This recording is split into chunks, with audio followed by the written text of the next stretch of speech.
Montesquieu. Carlos de Secondat, barón de Montesquieu, nacido en Brest, junto a Burdeos, el 18 de enero de 1689 y muerto en París el 20 de febrero de 1755, es autor de las Cartas Persas, 1721, de las Consideraciones sobre las causas de la grandeza de los romanos y de su decadencia, 1734, y del Espíritu de las Leyes, su obra fundamental, 1748. En las Cartas Persas, bajo la máscara de un joven persa, Uzbek, Montesquieu hace la sátira de la civilización occidental de su tiempo, mostrando su incongruencia y superficialidad, y combatiendo, sobre todo, el absolutismo religioso y político. En la obra sobre la grandeza y decadencia de los romanos, Montesquieu reconoce las causas de la grandeza de los romanos en el amor a la libertad, al trabajo y a la patria, en el que eran educados desde la infancia, y las causas de su decadencia en el excesivo engrandecimiento del Estado, en las guerras lejanas, en la extensión del derecho de ciudadanía, en la corrupción debida a la introducción del lujo asiático y en la pérdida de la libertad bajo el imperio. Pero la obra en que aborda el problema de la historia es el espíritu de las leyes. Esta obra parte del supuesto de que, tras la diversidad caprichosa de los sucesos, la historia tiene un orden que se manifiesta en leyes constantes. Yo he puesto los principios, dice Montesquieu en el prólogo, y he visto que los casos particulares se plegan a ellos por sí mismos, que la historia de todas las naciones se derivan de ellos como consecuencias y que toda ley particular se liga a otra ley o depende de otra más general. Montesquieu define la ley como la relación necesaria que se deriva de la naturaleza de las cosas, y cree que todo ser tiene su ley y por tanto también la tiene el hombre. Pero las leyes a las cuales el hombre obedece en su historia no son necesarias. El hombre, como ser físico, está, como los demás cuerpos, gobernado por leyes inmutables. Como ser inteligente, viola incesantemente las leyes que Dios ha establecido y cambia las que él mismo establece. Es necesario que sea dirigido, pues es un ser limitado, está sujeto a la ignorancia y al error, como todas las inteligencias finitas. El débil conocimiento que tiene puede incluso perderle. Como criatura sensible está sujeto a 1000 pasiones. Tal ser puede olvidar en cualquier instante a su creador. Dios lo ha llamado así con las leyes de la religión. Tal ser puede en todo instante olvidarse de sí mismo. Los filósofos le amonestan con las leyes de la moral. Hecho para vivir en sociedad, puede olvidar a los demás. Los legisladores lo han encauzado a sus deberes con las leyes políticas y civiles.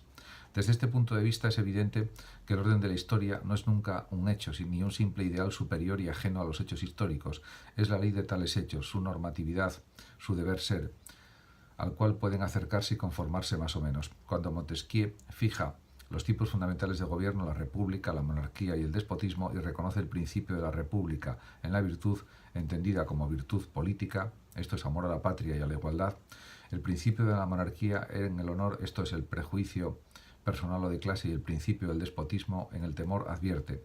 Tales son los principios de los tres gobiernos. Esto no significa que en una cierta república se sea virtuoso, sino que se debe serlo. Tampoco prueba que en una determinada monarquía se tenga en cuenta el honor y que en un estado despótico particular domine el temor, sino únicamente que importaría que así fuera, sin lo cual el gobierno será imperfecto.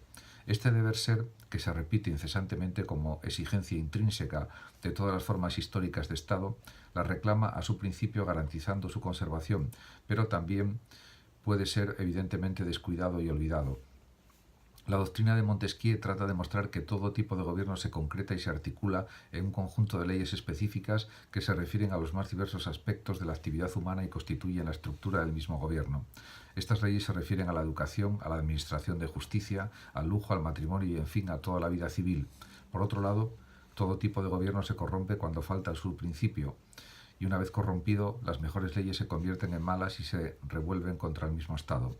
Así, los acontecimientos de la historia, el crecimiento, la decadencia de las naciones, no son fruto del acaso o del capricho, sino que pueden ser conocidos por sus causas, que son las leyes o principios de la misma historia. Y por otro lado, no tienen ninguna necesidad fatal y conservan aquel carácter problemático en que se refleja la libertad de la conducta humana.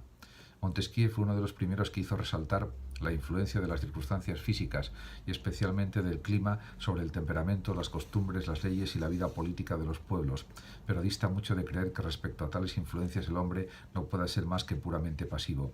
Todo depende de su reacción a la influencia del clima. Cuanto más las causas físicas arrastran a los hombres al reposo, tanto más las causas morales los deben alejar de él. Cuando el clima inclina a los hombres a huir del trabajo de la tierra, la religión y las leyes deben empujarlos a él. En oposición a los mismos agentes físicos viene a determinarse la normatividad y la libertad del orden histórico. Esta norma y libertad de la historia inspira, por otro lado, el objetivo práctico que Montesquieu persigue con el espíritu de las leyes. Se propone hacer resaltar y justificar históricamente las condiciones que garantizan la libertad política del ciudadano. Tal libertad no es inherente por naturaleza a ningún tipo de gobierno, ni siquiera a la democracia, es propia solamente de los gobiernos moderados, esto es, de los gobiernos en que el poder encuentre límites que le impidan prevaricar. Es necesario que por la misma disposición de las cosas el poder contenga al poder. A esta exigencia responde la división de los tres poderes, el legislativo, el ejecutivo y el judicial, realizada en la Constitución inglesa. La reunión de dos de estos poderes en las mismas manos anula la libertad del ciudadano porque hace posible el abuso de los mismos poderes. Pero la libertad del ciudadano debe estar también garantizada por la naturaleza particular de las leyes, que le deben dar seguridad en el ejercicio de sus derechos. Para este objeto sirven sobre todo las leyes que regulan la práctica del poder judicial.